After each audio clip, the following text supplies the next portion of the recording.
President Buhari, Nigeria has a very young population. Perhaps you might highlight what a pathway for a resilient future looks like. Your Excellencies, ladies and gentlemen, I share the sentiment expressed by the Secretary General that the world is on the verge of climate catastrophe.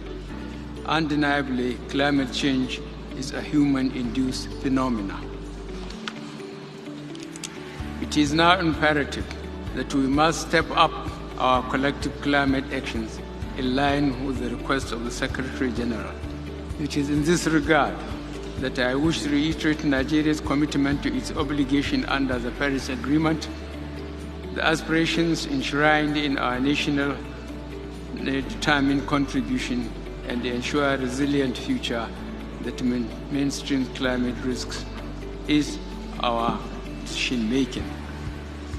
I want to announce that the government of Nigeria will develop a more robust sectorial action plan and expand the scope of our sovereign green bonds in line with our intended upward review of Nigeria's NDCs towards the inclusion of the water and waste section by 2020.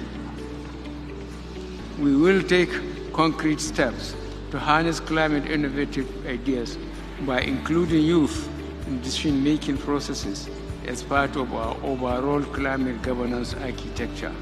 We will mobilize Nigerian youth towards planting 25 million trees to enhance Nigeria's carbon sink.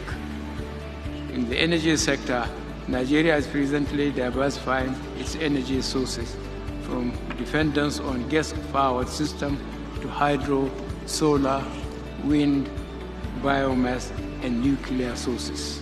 Specifically, Nigeria is progressively working to realize 30% energy efficiency and renewable energy mix by 2030.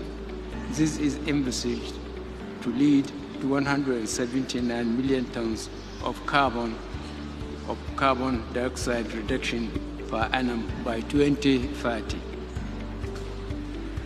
I should also inform the Summit that our government has introduced climate-smart agricultural practices to unlock 74 million tons of carbon dioxide per annum through relevant technologies, advocacy, and best practices.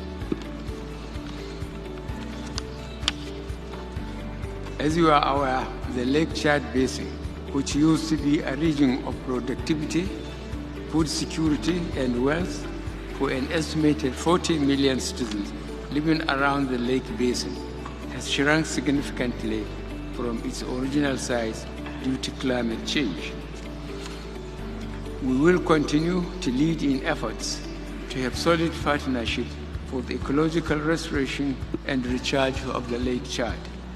We are confident that this would improve the living conditions of diverse nationals living in the area, promote interstate cooperation, strengthen community resilience, as well as assist in addressing the environmental and security crises that threaten the region, its resources, and inhabitants.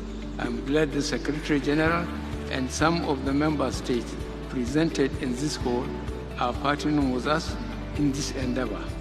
We shall thank them for their cooperation, and I look forward to deepening our partnership. Thank you very much.